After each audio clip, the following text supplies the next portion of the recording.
اس لیے دو جہاں کے مالک میرے آقا کی ذات وہ نہیں ہے جو آپ کے ظاہر ہونے یا اعلان نبوت کے بعد میں آپ کا فیض لوگوں کو ملا، بلکہ کائنات کی تخلیق رب نے جو فرمائی، حکم تو اللہ تبارک و تعالیٰ کا ہے، لیکن وجہ میرے آقا کی ذات ہے، وجوہ کائنات دو جہاں کے مالک کی ذات ہے۔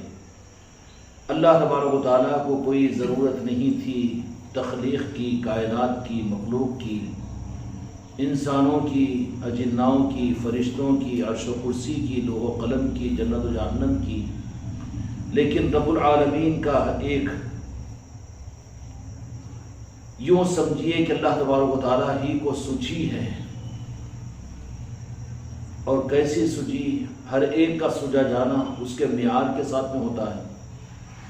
تم کو اپنی قدرت، اپنی طاقت اور اپنے حساب سے سجے گی کہ سوجی ہے تو لہٰذا 10,000 روپے ہم خرچ کر دیے، کسی کو سجے گی تو 10 لاکھ خرچ کر دے گا، کسی کو سجے گی تو 1 کروڑ روپے خرچ کر دے گا۔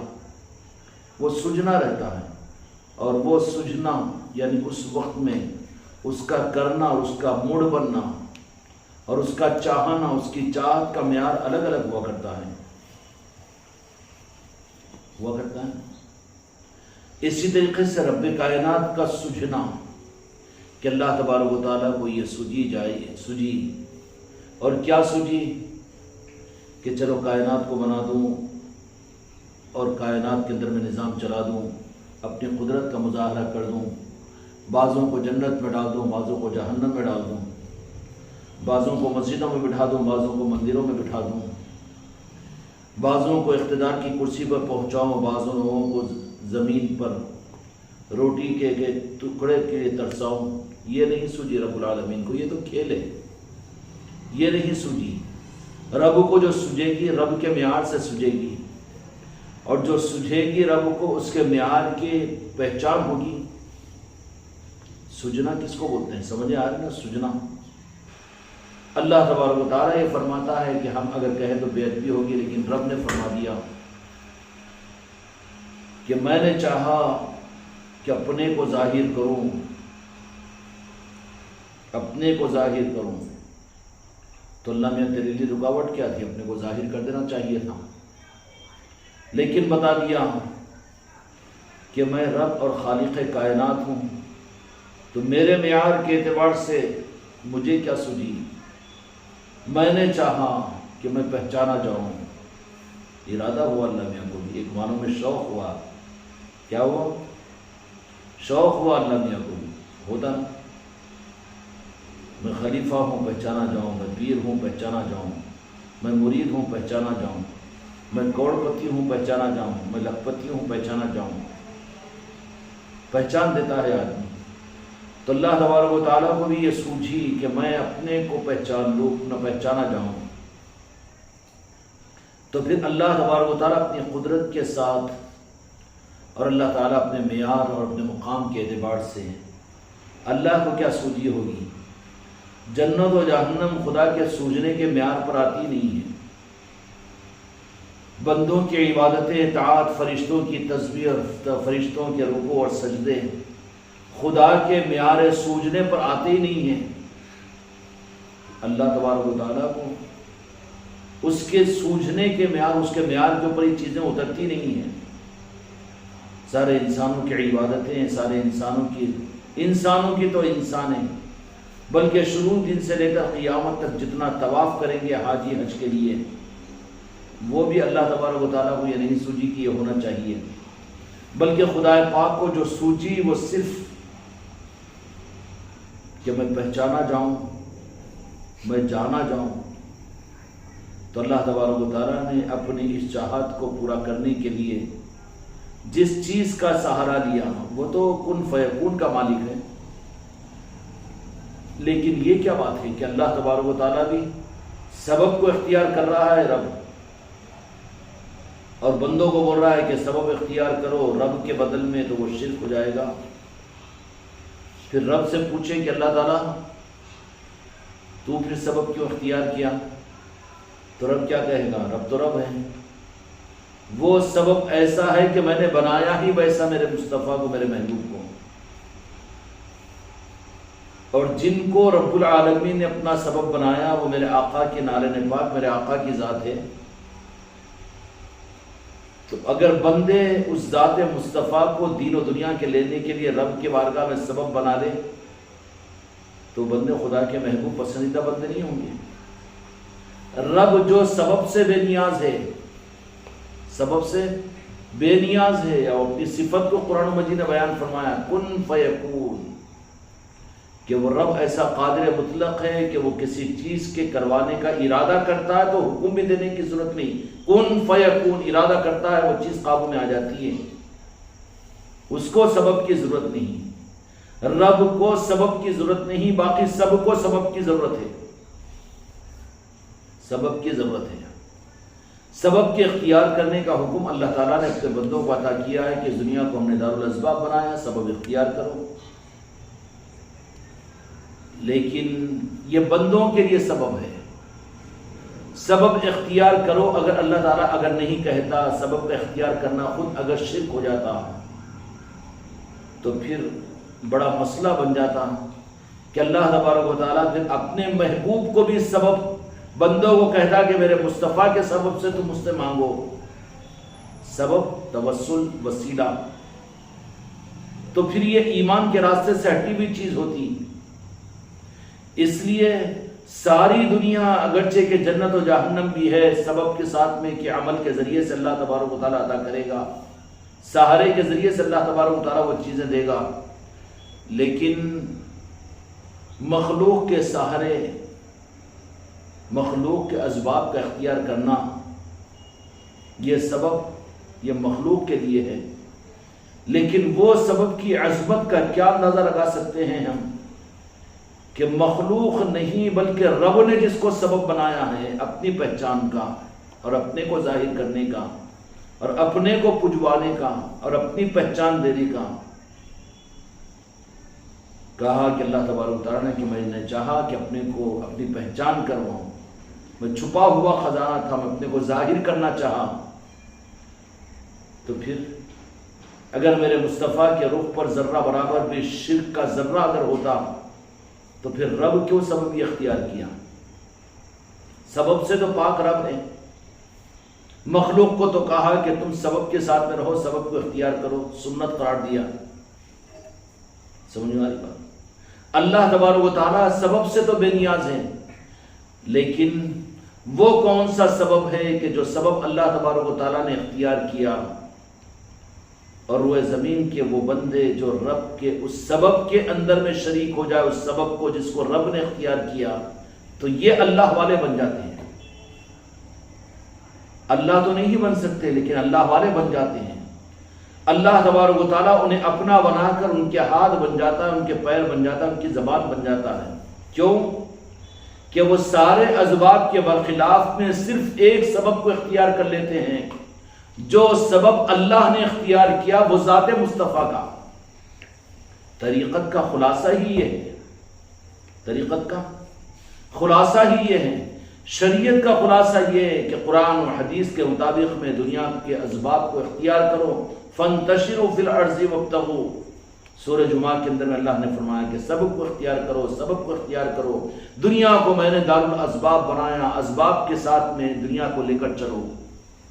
اللہ نے یہ سب کچھ بندوں کے لیے فرما دیا، لیکن جن بندوں کو بندوں سے اوپر اٹھا لیتا ہے، جن بندوں کو اللہ تبارک و تعالی بندگی کو قبول کر کے عبودیت اور اطاعت کے اس اعلیٰ مقام سے جن بندوں کو منتخب فرما دیتا ہے، ان بندوں کو اٹھا لیتا ہے، تو پھر وہ سببوں کی چکر میں نہیں رہتے بلکہ وہ اسباب کے بھی مقابل میں اس سبب کے پیچھے پڑ جاتے ہیں جو سبب سب نہیں بلکہ رب اختیار کیا ہے۔ اور رب نے جو سبب اختیار کیا، رب نے جو سبب کو اختیار کیا، محتاج نہیں ہے لیکن سنت ہے، خدا کو پسند ہے۔ خدا یہ بتانا چاہتا ہے کہ میں رب ہو کر بھی جو سبب سے بے نیاز ہوں، لیکن میں نے جس سبب کو اختیار کیا ہے وہ سبب کی عظمت کو تمہارے سامنے ظاہر کرنا چاہتا ہوں۔ سبب بنایا میرے مصطفیٰ کو تو عبادت کے لیے نظام دیا، قرآن دیا، شریعت دی، اور کعبۃ اللہ کو زمین پر رکھا، اور عبادتوں کا نظام مخلوق کو دیا، حج دیا، زکوٰۃ دیا، خیرات دیا، سب کچھ دیا، اور پھر دینے کے بعد میں جنت بھی بنایا، جہنم بھی بنا دیا۔ یہ سبب کے کھیل میں ہے۔ لیکن جس بندے کو اللہ تبارک و تعالی ان اسباب سے اوپر اٹھا لیتا ہے، وہ ان سببوں کو نیچے چھوڑ دیتے ہیں اور اس سبب میں شامل ہو جاتے ہیں جو سبب اللہ نے اختیار کیا، جو سبب اللہ نے اختیار کیا۔ اور اللہ نے جس سبب کو، جو بے نیاز ہے، سبب کا محتاج نہیں ہے، رب ہے، وہ مسبب الاسباب ہے، وہ ساری مخلوق اسباب کی محتاج، لیکن رب کسی سبب کا محتاج نہیں۔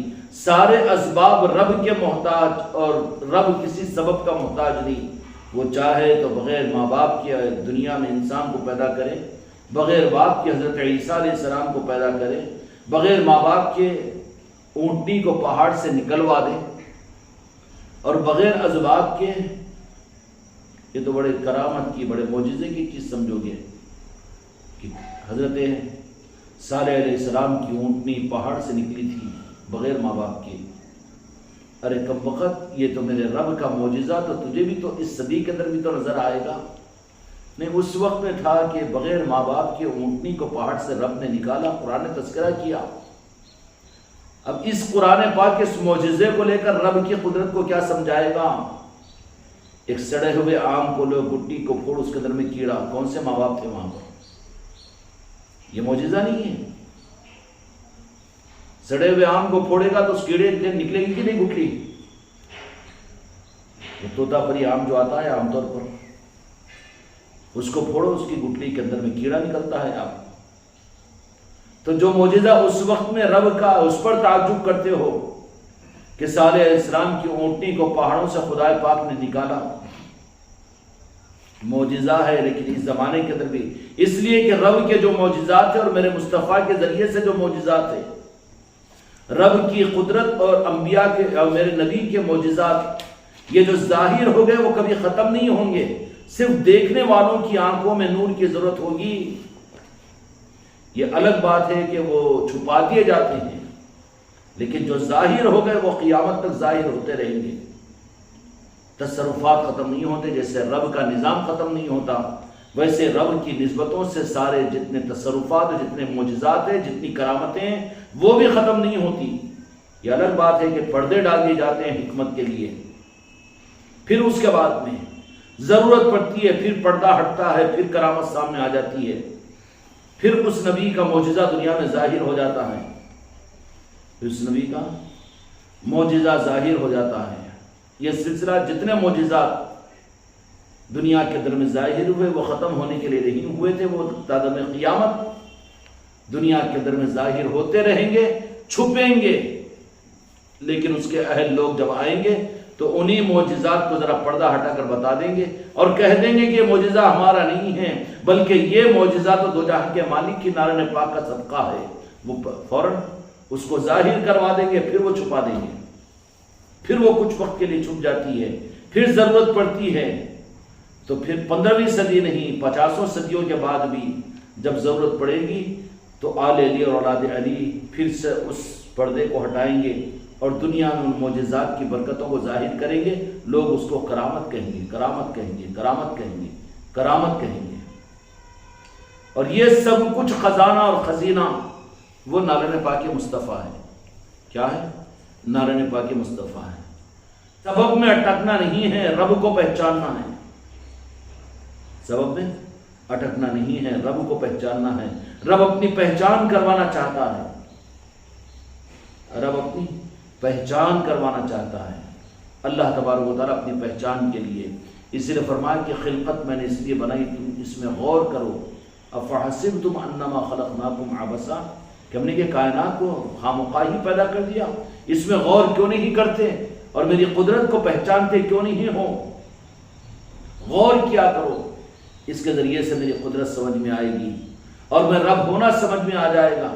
خلقت میں غور کے ذریعے سے بنانے والے پر غور کرو گے تو میری عظمت محسوس ہوگی۔ اب میری عظمت میں خالی توحید کے نام پر مجھ تک پہنچنے کی چکر نہیں، بلکہ رب العالمین جو رب تک پہنچے گی جو مخلوق، پھر ان کو کیا کہے گا؟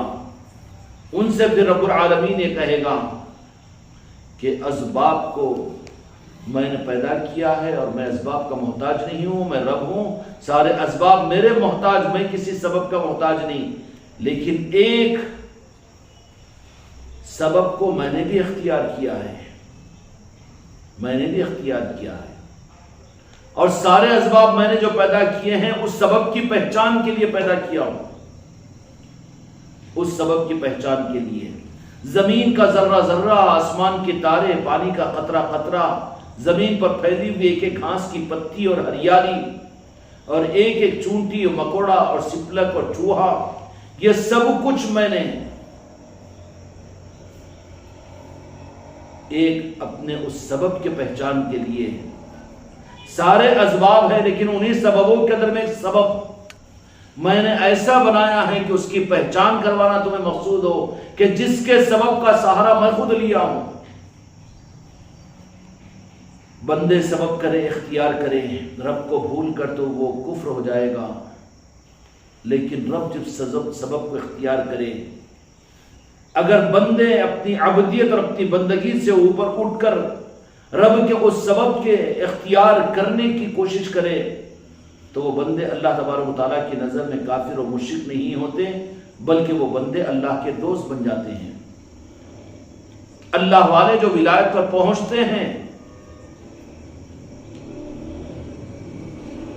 وہ ان کو ولایت کا مقام عبادت کے سہارے نہیں ملتا، ریاضتوں کے سہارے نہیں ملتا، وہ تو سبب کے درجے میں اختیار کرتے ہیں، عظمت کے درجے میں اختیار کرتے ہیں، اور اس کو بھی سنت مصطفیٰ سمجھ کر اختیار کرتے ہیں، لیکن ادھر چڑھتے ہیں وہ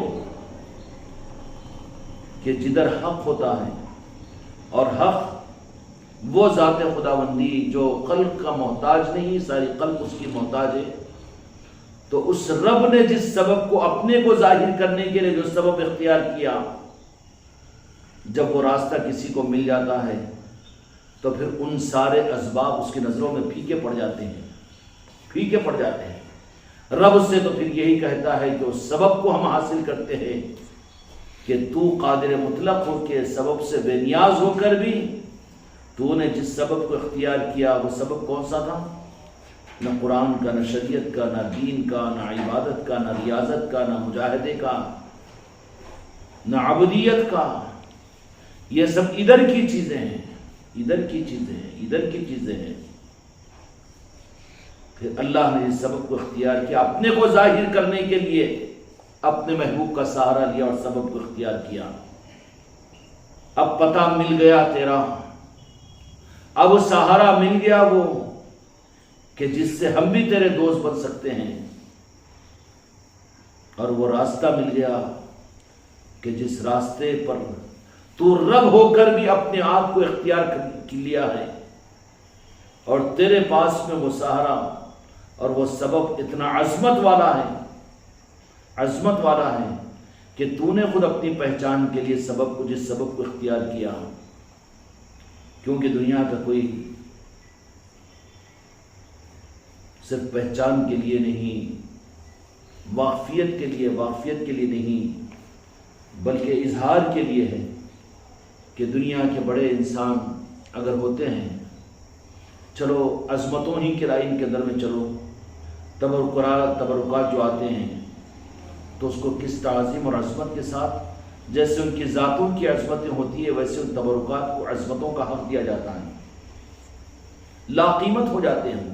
دنیا داروں کے پاس بھی دنیا کے بڑے انسانوں کی کوئی چیز اگر ہوتی ہے تو ان کی نسبت کی وجہ سے وہ لا قیمت ہو جاتی ہے، خریدنے والے اس کو اپنے لیے اعزاز سمجھتے ہیں۔ کیوں؟ کہ وہ سبب تھا کہ اس نے یہ کوٹ پہنا تھا، اس نے یہ چپل پہنا تھا، اس نے یہ بیٹ سے کھیل کر ورلڈ کپ حاصل کیا تھا، اور اس نے وہ کیا تھا، اور اس نے وہ کیا تھا، تو اس کی وجہ سے وہ سبب جس سے اس کو وہ کمالات حاصل ہوئے، اس کی نسبت کی وجہ سے اس کی اہمیت بڑھ جاتی ہے۔ تو ہم کیا اندازہ کریں کہ جو خالق اور رب اور مالک ہو کر اپنے کو ظاہر کرنے کے لیے جس سبب کو اختیار رب نے کیا ہے وہ میرے آقا کی ذات ہے۔ اگر کسی کو خوش قسمتی سے اس آقا کی محبت پر فرفدہ ہونا، اپنی دل و جان و جگر کے ساتھ میں فریفتہ اور قربان ہونے کا اگر موقع مل جائے اور اس کی آخری سانس کی تمنا یہی ہو جائے کہ بس میرے آقا کی ایک مسکراہٹ مجھے مل جائے، تو کتنا خوش نصیب ہوگا وہ، اور وہ کتنا مضبوط سہارا ہوگا۔ قرآن پر چلنے والے چل کر بھی جہنم میں جا سکتے ہیں، دین پر چلنے والے چل کر بھی گمراہ ہو سکتے ہیں۔ قرآن ہی کے ذریعے سے اللہ کے عبادت کرنے والے جنت میں جائیں گے، اسی قرآن کا دعویٰ کرتے ہوئے منافق بن کر جہنم میں جائیں گے، منافق بنیں گے، یزیدی بنیں گے، یہ سارے احتمالات ہیں۔ لیکن آخری لمٹ خدا اور رب کے بارگاہ کی قبولیت کی یہ ہے کہ کسی کو اللہ تبارک و تعالیٰ وہ سبب کا پتہ دے دے کہ جو سبب رب نے خود اختیار کیا۔ اگر کسی کو اس کا پتہ مل جائے اور کسی کو اس کا راستہ معلوم ہو جائے تو راستے کا حق کیا ہے کہ اپنے 100 جانوں سے اپنے کو قربان کر دیں، ہے نہیں؟ رب نے جس سہارے کو اختیار کیا، سارے سہارے رب کے محتاج ہے، رب کو محتاج نہیں کہہ سکتے اس لیے کہ وہ رب ہے، لیکن اللہ نے تو سبب کو اختیار کیا ہے۔ اور کون سا سبب؟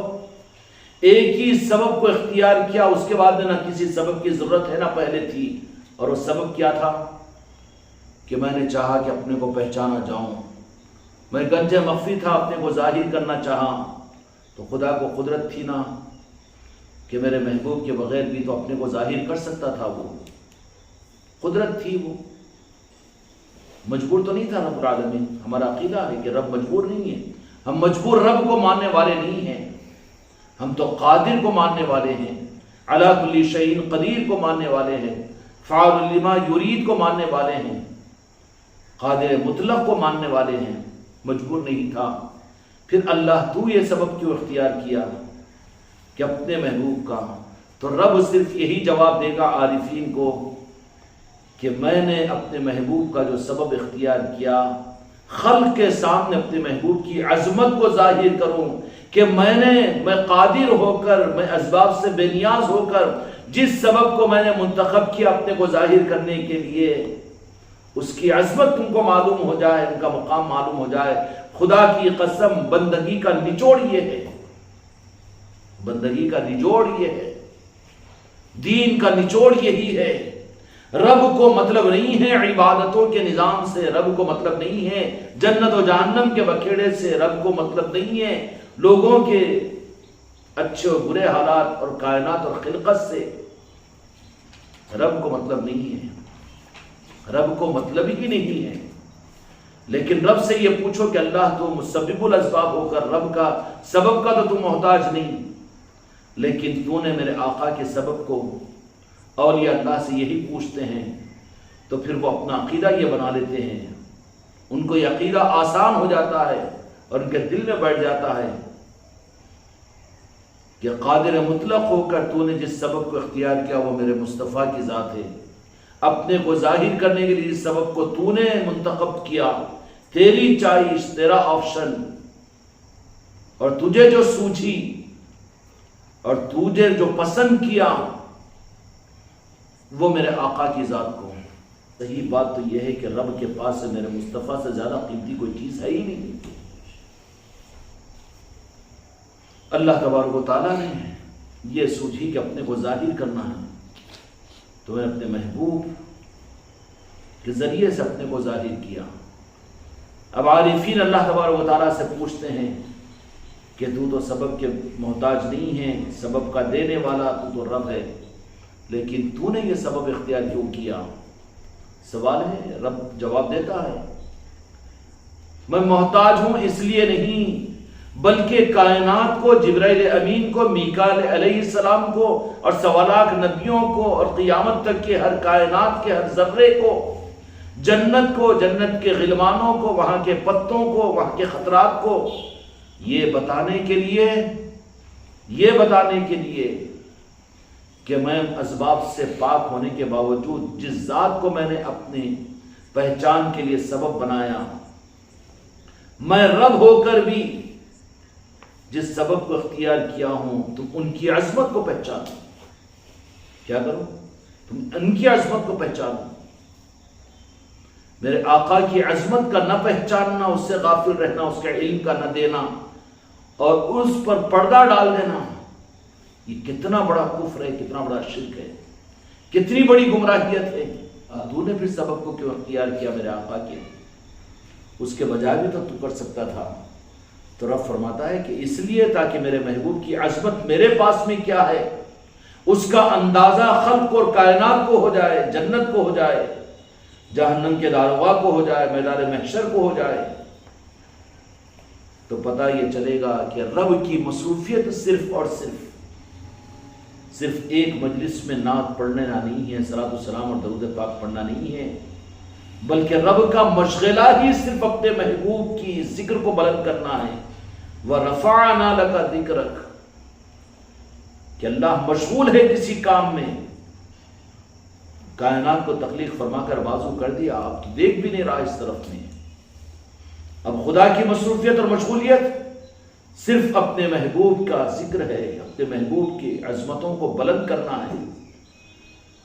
اور جو رب جن کی عظمتوں کو ہر لمحے بلند کرتا ان کے مقامات کا عالم کیا ہوگا؟ مقامات کا عرش کرسی کے اٹھانے والے فرشتے بھی جب میرے آقا کی عظمتوں کا اظہار کو ظاہر کرتے ہیں تو وہ فرشتے پسیج جاتے ہیں کہ کون سی عظمت ہے دو جہاں کے مالک کی. کتنی بدنصیبی ہوگی کہ جن کا ہم کلمہ پڑھیں لیکن ان عظمتوں سے ہم واقف نہ ہوں.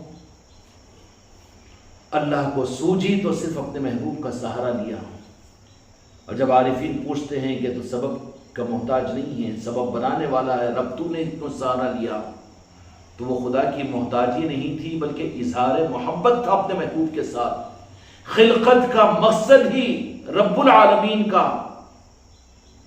رب سے اگر پوچھو تو رب یہی کہے گا کہ میں اپنے محبوب سے جو محبت کرتا ہوں اس کا اظہار کرنے کے لیے ہی میں کائنات کی تخلیق کی ہے، کائنات کو وجود میں لایا ہے. سمجھ میں آ گئی بات؟ لا الہ الا اللہ، نہیں ہے کوئی معبود سوائے اللہ کے، یہ اس کا حق ہے. پھر اس کو لا الہ الا اللہ کا جو انکار کرے وہ کہاں مسلمان ہوگا؟ پھر وہ کیسا لا الہ الا اللہ ہے؟ لا الہ الا اللہ ہی کے اظہار کے لیے محمد رسول اللہ ہے. لا الہ الا اللہ کے اظہار ہی کے لیے تو محمد رسول اللہ ہے. اللہ تو اس سبب کو کیوں اختیار کیا جبکہ کوئی سبب کا تو محتاج نہیں؟ تو رب کہے گا کہ میں محتاج ہوں، اس کے لیے سبب کو اختیار نہیں کیا بلکہ اپنے محبوب کی عظمت کے اظہار کے لیے کہ میں مختار اور قادر مطلق ہوتے ہوئے بھی یہ سبب اتنی عظمت والا ہے میرے آقا کا اور میرے محبوب کا کہ میں نے اس کا سہارا لیا تاکہ ظاہر ہو جائے کہ ان کی عظمت تو عبادت کا راستہ اور عبدیت کی معراج اور دین و شریعت کا عروج اور صفحہ ہمالیہ ہستی. خدا کی قسم رب کی نظر میں صرف میرے آقا کی ذات ہے. میرے محبوب سے میں کتنی محبت کرتا ہوں اس کے اظہار کے لیے خدا پاک نے خلقت کی تخلیق فرمائی. سمجھ میں آ گئی بات؟ رب سے اگر پوچھو تو رب یہی کہے گا کہ میرا مقصد اپنے محبوب سے میں کتنی محبت کرتا ہوں اس کا اظہار تھا. اس کے لیے میں نے اپنے کو ظاہر کرنے کے لیے جس سبب کو میں سبب کا محتاج نہ ہوتے ہوئے بھی جس سبب کو میں نے اختیار کیا وہ میرے مصطفیٰ کی ذات ہے. تو کیوں کہ ان کی عظمت کو ظاہر کرنے کے لیے، ان کی عظمتوں کو ظاہر کرنے کے لیے. سمجھ میں آ رہی بات؟ ارے میرے آقا کی عظمتوں کا یہ کوئی صرف تقریروں کی چیز سمجھ لیے ہو یا کوئی سننے سنانے کی چیز سمجھ لیے ہو، نہیں. میرے آقا کے نالے پاک تو مر مٹنے کی چیز ہے. یہ کوئی ذوق پورا کرنے کی چیز، تقریر کر کے اچھلنے کی چیز نہیں ہے یا نعتیں پڑھ کر جھومنے کی چیز نہیں ہے، بلکہ یہ تو ہر ایک اس پر اپنے کو مر مٹانے کے لیے تیار ہو جائے عشق مصطفیٰ پر. رب العالمین نے جس کو کریٹ عطا کیا ہو رب العالمین نے اپنے محبوب کو اپنے ظاہر کرنے کا ذریعہ بنا لیا ہو، ان کی عظمتوں کا کوئی پیمانہ ہو سکتا ہے؟ کوئی پیمانہ نہیں ہو سکتا، کوئی پیمانہ نہیں ہو سکتا۔ صرف پیمانہ یہ ہے کہ اللہ نے اپنی پہچان کے لیے اپنے محبوب کو سبب لیا، سہارا لیا۔ پھر تو سہارا کیوں لیا؟ کیا ہم تجھے کہہ رہے کہ تو بھی سبب کا محتاج ہے؟ سہارا تو لیا۔ حدیث ہے کہ میں اپنے کو ظاہر کرنا چاہا، میں چھپا ہوا خزانہ تھا تو میں اپنے محبوب کو ظاہر کیا۔ سبب ہی شنا ظاہر کرنا۔ پھر اگر وہ سبب کے رخ پر لے کر جائے تو پھر خدا پھر سبب کا محتاج ہو گیا کیا نہیں؟ پھر رب تو یہ بتا کہ تو نے اس سبب کو کیوں اختیار کیا؟ سب کا تم محتاج نہیں تھا، سارے انسانوں کو کہہ دیتا کہ میں رب ہوں مانو، وہ قادر مطلق تھا۔ سارے انسانوں کے ذہنوں پر اپنے علاوہ کی ساری باطل اور سارے کفر و شرک پر تالے ڈال کر خالی انسانوں کو دنیا میں چھوڑ دیتا کہ صرف مجھے ہی یاد کرنا، محدود میں لاکھ لگا دیتا، اس سے سپیڈ بھاگ ہی نہیں سکتے تو ممکن ہوتا نا؟ دنیا میں کفر تو ہوتا ہی نہیں، انکار تو ہوتا ہی نہیں۔ لیکن یہ سب کھیل کیوں کھیلا تو؟ کہ تو ایک طرف میں کہہ رہا ہے کہ میں سبب پیدا کرنے والا ہوں، سبب کا محتاج نہیں، لیکن اپنے کو ظاہر کرنے ہی کے لیے اس موقع پر تو سبب کو کیوں اختیار کر رہا ہے؟ سوال ہے مسلمانوں کو رب سے کرنا چاہیے۔ یہی تو اہدنا الصراط المستقیم ہے، یہی تو دعا مانگی لگوائی جاتی ہے اجتماعی طور پر، انفرادی طور پر اپنی نمازوں کے اندر میں اہدنا الصراط المستقیم کا کیا مطلب ہے؟ یہ کیا رب ہم کو وہ ذات تک پہنچا دے اور وہ سبب کی حقیقت بتا دے کہ جس کو آپ نے اختیار کیا اس کا ایوارڈ، اس کے مقام کا کیا عالم ہوگا؟ کون اندازہ لگا سکتا ہے؟ کس کی عقل وہاں تک جا سکتی ہے؟ کس کی عقل وہاں تک جا سکتی ہے کہ رب جو اسباب سے بے نیاز ہو، اللہ سمجھ جس نے اپنی صفت کہا ہو، قل هو اللہ احد جس نے کہا ہو، ایسا بے نیاز خدا سبب کے لیے ایک سبب اختیار کرتا ہے، وہ میرے مصطفیٰ کا۔ تو پھر رب تو کیوں سبب اختیار کرتا ہے؟ تو رب صرف یہ کہے گا ارے مجھ سے پوچھتے ہو میرے سبب کے اختیار کرنے کے لیے بندے، اتنی ہمت تمہارے اندر میں کیسا پیدا ہوئی؟ تو دیکھتے ہیں وہ نالے پاک مصطفیٰ کی طرف، اس آقا کے نام لیوا ہے۔ تو پھر رب ان اولیاء سے یہ کہتا ہے کہ میں نے بے نیاز ہو کر بھی، سبب کے محتاج نہ ہونے کے باوجود بھی، سبب کو میں نے میرے مصطفیٰ کے اس لیے اختیار کیا تاکہ مجھے اپنی قدرت کو پہچان کروانا مقصود نہیں تھا، اپنی ذات کا اظہار کروانا مقصود نہیں تھا، اس لیے کہ میں تو جو ہوں ہے، میری ذات میں کوئی کمی زیادتی نہیں ہو سکتی۔ پھر مقصود کیا تھا تیرا؟ تو مقصود یہ تھا کہ میں اپنے محبوب کی محبت کو اور اپنے محبوب کی عظمت کو ساری خلق کے سامنے ظاہر کرواؤں۔ اس کے لیے میں نے خود پریکٹیکلی طور پر میں نے خود سبب کو اختیار کیا، اور جس سبب کو اختیار کیا وہ میرے مصطفیٰ کی ذات ہے۔ سمجھ میں آ گئی؟ یہ ہے توحید کا رمز، یہ ہے اہدنا الصراط المستقیم، یہ ہے اہدنا الصراط المستقیم، یہ ہے اہدنا الصراط المستقیم جو بندہ اللہ سے بار بار دعا کرتا ہے کہ یا اللہ پہنچا نالے پاک مصطفیٰ تک، پہنچا ذات مصطفیٰ تک۔ اور جب اس انداز سے رب کی طرف سے میرے مصطفیٰ کی عظمت کو معلوم کر کے پہنچو گے تو پھر وہاں پر مصطفیٰ کی یاد میں رب کو اگر بھول جائے تو رب ناراض ہوگا؟ ناراض ہوگا؟ مگر جو رب نے دے دیا اس پر چل کر جنت میں پہنچانے والوں کے لیے ایک چیز صحیح نہیں ہے، بلکہ جو رب کو راضی کرنے اور خوش کرنے کے لیے رب کو پا لیتے ہیں، پھر ان کے سامنے یہ رموز اللہ تبارک و تعالیٰ کھولتا ہے تو پھر وہ اس کے محبوب کے دیوانے ایسے بن جاتے ہیں کہ رب کو بھی بھول جاتے ہیں، اور ان کو اللہ تعالیٰ پھر اپنا دوست بنا لیتا ہے کہ اب تم بندے نہیں ہو بلکہ میرے دوست ہو، اور میں تم سے بھی کھیلتا ہوں تو مجھ سے بھی کھیلو، تم سے میں بھی کھیلتا ہوں، اس لیے کہ تم کو میں نے اپنے محبوب کی محبت کا وہ ذرہ عطا کر دیا ہوں، تم نے میری عبودیت کا، میرے دین کا، میرے شریعت کا اور میرے مقصد کی تکمیل تم نے کر دی۔ کائنات کی تکمیل کا مقصد میرے مصطفیٰ کی پہچان ہے، اولیاء اس تکمیل کے بعد میں ان کی نظروں میں صرف میرے آقا کے نالے پاک نالے پاک ہوتے ہیں. ساری چیزیں بازو ہو جاتی ہے، ساری چیزیں بازو ہو جاتی ہے اور وہ گم ہو جاتے ہیں نالے پاک مصطفیٰ میں. تو نہ جنت کا ہوش، نہ زندگی کا ہوش، نہ دنیا کا ہوش. جب ہو جاتے ہیں تو پھر رب العالمین ایسوں کو کہ تم نے تو میرا مقصد پورا کر دیا. ساری مخلوقات عبادات اور دین پر چلتے سمجھ رہی ہے کہ ہم اللہ کی مقصد کی تکمیل کر رہے نہیں ہیں. مقصد کی تکمیل نہیں ہے. مقصد کی تکمیل کے لیے فرشتے بہت تھے نا جی، مقصد ہی نہیں ہے وہ خدا کا. اطاعت و عبادات اللہ کا مقصد تھوڑی ہے، بلکہ مقصد میں جو مقصد ہے وہ یہ ہے اپنے محبوب کی عظمت و تعظیم کا ظاہر کروانا کہ رب اپنے محبوب سے کتنی محبت کرتا ہے. یہ ہے مقصد. مقصد کا مقصد الا لیعبدون الا یعرفون یہ ہے. سمجھ میں آ رہی بات؟ جب اللہ تبارک و تعالیٰ سے ان کی عبادتوں کے نظام کو قبول کر کے ان کو یہ حق دے دیتا ہے کہ وہ رب سے پوچھنے والے بنتے ہیں کہ اللہ تو نے سبب کیوں اختیار کیا، تو وہاں پر کہتا ہے کہ میں نے اسباب سے بے نیاز ہونے کے باوجود سبب اس لیے اختیار کیا تاکہ اس کو ظاہر کروں کہ اپنے محبوب کو کتنا چاہتا ہوں، کیسی محبت کرتا ہوں، میں اپنے محبوب پر کتنا فریفتہ ہوں. تو اب اللہ کو چھوڑ کر ادھر ہو جاتے ہیں. کدھر ہو جاتے ہیں؟ نالے پاک مصطفیٰ پر چھوڑتے. انکار چھوڑنے کا مطلب انکار کرنا نہیں ہے. وہ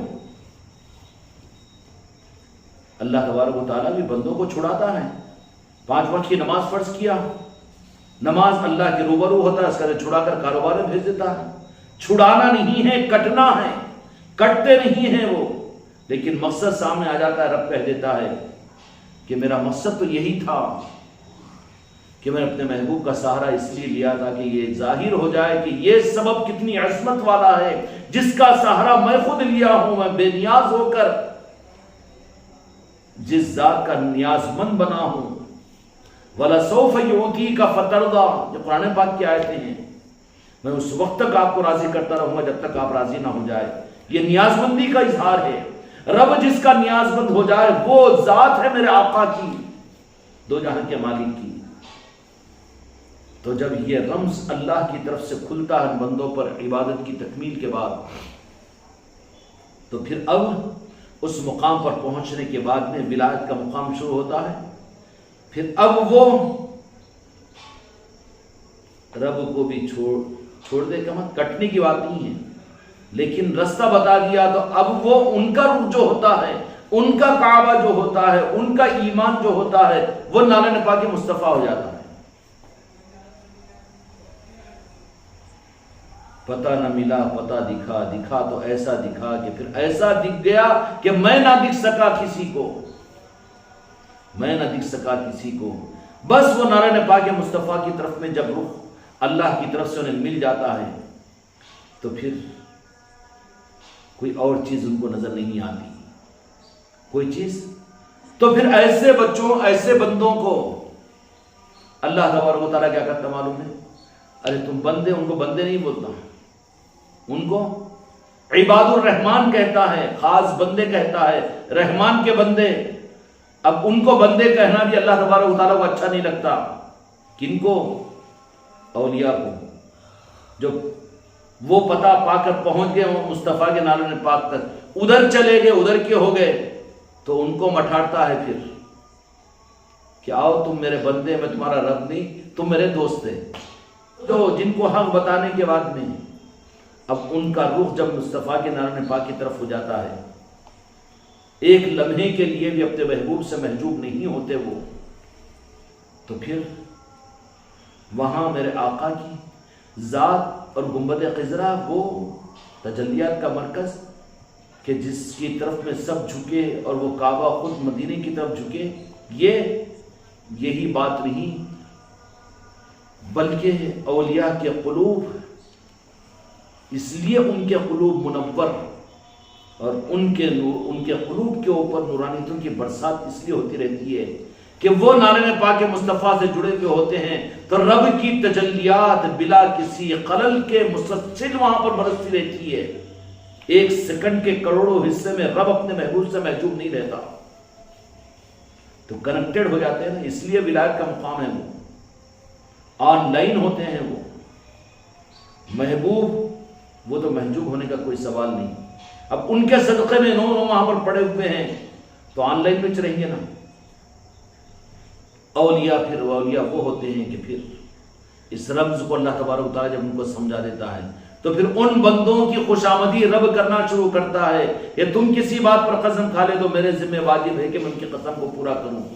یہ ولایت کا مقام ہے، اور اس مقام پر جو اولیاء پہنچ جاتے ہیں ان کی پہچان یہ ہوتی ہے کہ نالہ پاک مصطفیٰ ہی سب کچھ ہوتا ہے، اور یہی وہ حق کی بنیاد ہے، یہی اصل حق ہے، یہی اصل حق ہے کہ جہاں پر جانے کے بعد میں ہوش کھو بیٹھے، جن کو ہوش ہے ان کے لیے شریعت ہے، جو عشق مصطفیٰ میں مدہوش ہو جائے وہ اہل طریقت ہے۔ یہاں ہوش نہیں چل سکتا، وہاں پر مدہوشی نہیں چلتی۔ طریقت کے اندر میں کوئی چاہے یہ سمجھے کہ میں ہوش کے ساتھ میں چلوں تو عشق مصطفیٰ کی مدہوشی یہاں پر لازم ہے، کیونکہ ایروپلین کا پٹرول الگ ہوتا ہے، تمہاری کار میں چلنے والا پٹرول الگ ہوتا ہے، اس پٹرول کے نام پر اس گاڑی کو نہیں چلا سکتے۔ ایسے ہی طریقت عشق مصطفیٰ کی مدہوشی چاہیے، یہاں پر فریفتہ عشق مصطفیٰ ان کے پاس میں ہونا چاہیے۔ یہ لمحے کے ہر سیکنڈ کے کروڑوں حصے میں اپنے کو نام مصطفیٰ پر قربان کرنے کا دل و گردہ رکھنے والے وہی اہل طریقت ہوتے ہیں۔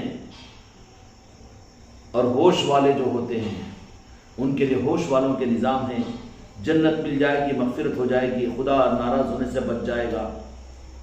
لیکن اہل طریقت کے لیے مدہوشی اور عشق رسول میں فریفتگی ضروری ہے، سانسوں میں، ارادوں میں، آوازوں میں، سوچوں میں، دلوں کے قلیے قلیے، خون کے رونٹے رونٹے میں عشق مصطفیٰ ہو، وہ ہوتے ہیں اولیاء اور حق کا نظام والے، وہ ہوتے ہیں۔